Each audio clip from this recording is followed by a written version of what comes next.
കാറിനുള്ളിൽ കനത്ത മൗനം തങ്ങി നിന്നു. എവിടേക്കാണ് ഈ യാത്രയെന്ന് എത്ര ചിന്തിച്ചിട്ടും ആകാശിനു മനസ്സിലായില്ല. പ്രതാപ് വർമ്മ പുറത്തേക്ക് നോക്കിയിരിക്കുകയാണ്. നേരത്തെ നിർദ്ദേശിച്ചിരുന്നതുപോലെ ഡ്രൈവർ ഭാസ്കരൻ കാറോടിക്കുന്നു. 1-2 തവണ ഡാഡിയോട് ചോദിക്കുവാൻ ഭാവിച്ചതാണെങ്കിലും ആകാശ് വേണ്ടെന്ന് വെച്ചു. ഏതായാലും തന്നെ നാട് കടത്തുവാൻ ആർക്കും കഴിയില്ലെന്ന് അവനറിയാമായിരുന്നു. നമ്മൾ എവിടേക്കാണ് ഡാഡി? അവസാനം ആകാശിന് ചോദിക്കാതിരിക്കാൻ കഴിഞ്ഞില്ല. കനപ്പിച്ചൊരു നോട്ടം മാത്രമായിരുന്നു മറുപടി. പിന്നെ ആകാശ് അനങ്ങിയില്ല. അരമണിക്കൂർ കൂടി യാത്ര ചെയ്ത് കഴിഞ്ഞപ്പോൾ കാർ വിശാലമായ ഒരു ഗേറ്റിന് മുന്നിലെത്തി. Rose villa. ഗൂഖ ഗേറ്റ് തുറന്നു കൊടുത്തു. ഡ്രൈവ് വേയിലൂടെ 2 മിനിറ്റോളം സഞ്ചരിച്ചു കഴിഞ്ഞാണ് അതിമനോഹരമായ ഒരു ബംഗ്ലാവിന് മുന്നിലെത്തിയത്. അമ്പടാ എന്ന് ആകാശ് മനസ്സിൽ പറഞ്ഞു. അത്ര ഭംഗിയായിട്ടാണ് ഗാർഡനും മറ്റും അറേഞ്ച് ചെയ്തിരുന്നത്. നീലജലം നിറഞ്ഞ കുളം കണ്ടപ്പോൾ ഒന്ന് നീന്തി കുളിച്ചാൽ കൊള്ളാമെന്ന് അവന് തോന്നാതിരുന്നില്ല. അവർ കാറിൽ നിന്നിറങ്ങിയപ്പോഴേക്കും ആ കൂറ്റൻ ബംഗ്ലാവിൻ്റെ മനോഹരമായ വാതിൽ തുറക്കപ്പെട്ടു. മധ്യവയസ്കനായ ഒരാൾ. വരണം വരണം, ഞാൻ കാത്തിരിക്കുകയായിരുന്നു. അയാൾ വെളുക്കെ ചിരിച്ചു.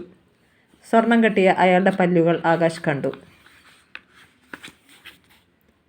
സമ്പന്നതയുടെ ഗർവ് പുറത്തു കാട്ടത്തക്ക വേഷമായിരുന്നു അയാൾക്ക്. കസവും മുണ്ടും ജുബ്ബയും. കഴുത്തിൽ കട്ടിയുള്ള സ്വർണ്ണ ചെയിൻ. വലത് കൈയിലും അതുപോലെ ഒന്നുണ്ട്. റാഡോ വാച്ച്. 8 വിരലുകളിലും മോതിരങ്ങൾ. ഇയാളൊരു പുത്തൻ പണക്കാരനാണെന്ന് ആകാശിനുറപ്പായി. അതിൻ്റെ ഇളക്കങ്ങളാണ് ഈ കാട്ടിയിരിക്കുന്നതൊക്കെയും. പ്രതാപ് വർമ്മയും ആ മനുഷ്യനും കൈ കൊടുത്തു. പിന്നെ അയാൾ ആകാശിൻ്റെ നേരെ കൈ നീട്ടി. കഷായം കുടിക്കുന്ന രീതിയിലുള്ള മുഖഭാവത്തോടെയാണ് അവൻ അയാളെ വിഷ് ചെയ്തത്. അകത്തേക്ക് കടന്നിരിക്കാം. ആകട്ടെ. അവർ വില കൂടിയ ഇരിപ്പിടങ്ങളിൽ ഉപവിഷ്ടരായി. ഞാൻ കുമാരൻ തമ്പി, ഡാഡിയുടെ പഴയ സുഹൃത്താണ്. ആതിഥേയൻ സ്വയം പരിചയപ്പെടുത്തിയപ്പോഴും ആകാശ് അതിൽ താല്പര്യം കാട്ടിയില്ല. അതിന് ഞാൻ എന്തു വേണം എന്ന മട്ടിൽ ഇരുന്നു. പിന്നെ വെറുതെ ആ മുറിയാകെ നോക്കിക്കണ്ടു. സ്റ്റഫ് ചെയ്തു വച്ചിരിക്കുന്ന മാൻ കൊമ്പുകളും ആനത്തലയുമൊക്കെ കൗതുകം ഉണർത്തുന്നവയായിരുന്നെങ്കിലും ആകാശിൻ്റെ മനസ്സിൽ അപ്പോൾ പട്ടണത്തിലെ ബാർ ഹോട്ടലായിരുന്നു. അവിടെ ഇരുന്ന് ഇപ്പോൾ 2 ലാർജ് അടിക്കേണ്ട സമയം കഴിഞ്ഞിരിക്കുന്നു. കുമാരൻ തമ്പി 1 സെക്കൻഡ് എന്ന് പറഞ്ഞ് അകത്തേക്ക് പോയപ്പോൾ പ്രതാപ് വർമ്മ മകനോട് പറഞ്ഞു, നീ ഷോ കാണിക്കാനൊന്നും ശ്രമിക്കരുത്. ഞാൻ ഇവിടെ വന്നിരിക്കുന്നത് ഒരു വിവാഹാലോചനയുമായിട്ടാണ്. ആകാശ് അറിയാതെ ഒന്ന് ഞെട്ടി. പിന്നെ വേഗത്തിൽ ആ ഭാവം മാറ്റി. ഡാഡി ഇനിയൊരു വിവാഹം കഴിക്കുന്നത് മമ്മി സഹിക്കുമെന്ന് എനിക്ക് തോന്നുന്നില്ല. ഷട്ടപ്പ്. വർമ്മയുടെ സ്വരം കനത്തു. നിനക്ക് വേണ്ടിയാണ് വന്നിരിക്കുന്നത്. എനിക്കോ? എന്താ? എനിക്ക് വിവാഹപ്രായമൊന്നും ആയില്ല ഡാഡി, പ്ലീസ്. ഞാൻ ഇങ്ങനെയൊക്കെ അങ്ങ് നടന്നോട്ടെ. അവൻ എണീക്കാൻ ഭാവിച്ചു. ഇരിക്കടാ അവിടെ. വർമ്മ മകനെ പിടിച്ചിരുത്തി. അപ്പോഴേക്കും കുമാരൻ തമ്പി തിരിച്ചു വന്നു കഴിഞ്ഞിരുന്നു. എന്തു വേണമെന്നറിയാത്ത അവസ്ഥയായി ആകാശിന്. തമ്പി ചോദിച്ചതിനൊക്കെ യാന്ത്രികമായി അവൻ മറുപടി പറഞ്ഞു. ഇനിയിപ്പോൾ കൂടുതൽ എന്താ ആലോചിക്കാനിരിക്കുന്നു? ഇരിക്കുന്നതിനിടയിൽ കുമാരൻ തമ്പി പറഞ്ഞു, 2 വീടുകളിലും ഏകസന്തതികൾ. പോരെങ്കിൽ നിങ്ങൾ പഴയ പരിചയക്കാരും പരസ്പരം അറിയാവുന്നവർ. നമുക്കിത് കഴിയും വേഗത്തിലങ്ങ് നടത്താം.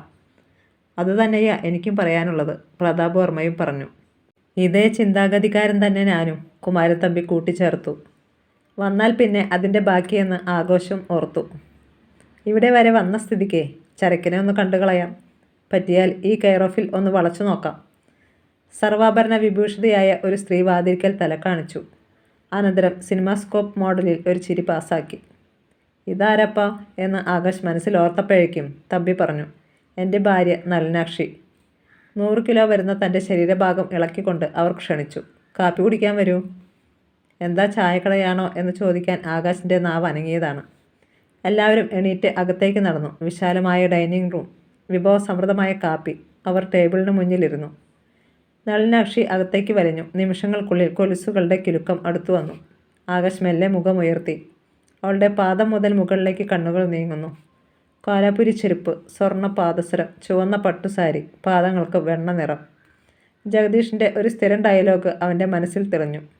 അളിയോ, തിരുവനന്തപുരത്ത് ഇങ്ങനെയാണെങ്കിൽ അങ്ങ് ന്യൂഡൽഹി എങ്ങനെയായിരിക്കും? കാണാൻ കൊള്ളാവുന്ന പെണ്ണുങ്ങളുടെ കാലോ കയ്യോ കാണുമ്പോഴുള്ള അവൻ്റെ കമൻ്റാണിത്. ആകാശിൻ്റെ കണ്ണുകൾ വീണ്ടും മുകളിലേക്ക് നീങ്ങി. ഒതുങ്ങിയ അരക്കെട്ട്, പൊക്കിൾ ചുഴി വ്യക്തമായി കാണത്തക്ക വിധത്തിലാണ് സാരി ചുറ്റിയിരിക്കുന്നത്. വയറിൻ്റെ നിറം കണ്ടപ്പോൾ അവൻ്റെ ഉള്ളം ഒന്ന് തുടിച്ചു. സ്വർണ്ണരോമങ്ങൾ നിറഞ്ഞ കൈത്തണ്ടകൾ, ഭംഗിയായി ക്യൂടെക്സ് പുരട്ടിയിരിക്കുന്ന നഖങ്ങൾ പോലും നോക്കിയിരിക്കുവാൻ തോന്നും. നിറഞ്ഞ മാറിടങ്ങൾ. അവന് ശ്വാസം മുട്ടുന്നത് പോലെ തോന്നി. അമ്പോ എന്നൊരു ശബ്ദം അവൻ്റെ അന്തരംഗത്തിൽ നിന്ന് ഉയർന്നു. മാറിടങ്ങളുടെ സുഖം ഓർത്തിട്ടെന്ന പോലെ പറ്റിച്ചേർന്ന് കിടക്കുന്ന ഒരു ചെറിയ മാല, വലമ്പിരി ശംഖു പോലെയുള്ള കഴുത്ത്, ചെറിയ നാസിക, ചെറിപ്പഴം പോലെയുള്ള ചുണ്ടുകൾ, നനഞ്ഞ ചുണ്ടുകളിൽ വികാരത്തിൻ്റെ തള്ളൽ. ഒരു 15കാരൻ പയ്യൻ്റേതുപോലെ നനുനനുത്ത മീശ മേൽചുണ്ടിനെ അലങ്കരിക്കുന്നു. ജഗദീഷിൻ്റെ മറ്റൊരു കമൻ്റ് ആകാശിൻ്റെ മനസ്സിൽ വീണ്ടും തെളിഞ്ഞു. മീശയുള്ള പെണ്ണുങ്ങൾക്ക് മുടിഞ്ഞ കാമമാണളിയ. അവളുമാര് നമ്മളെ സ്വസ്ഥമായി കിടന്നിറങ്ങുവാൻ സമ്മതിക്കില്ല. അതോർത്തപ്പോൾ ആകാശ് നാവ് നീട്ടി ചൊടി നനച്ചു.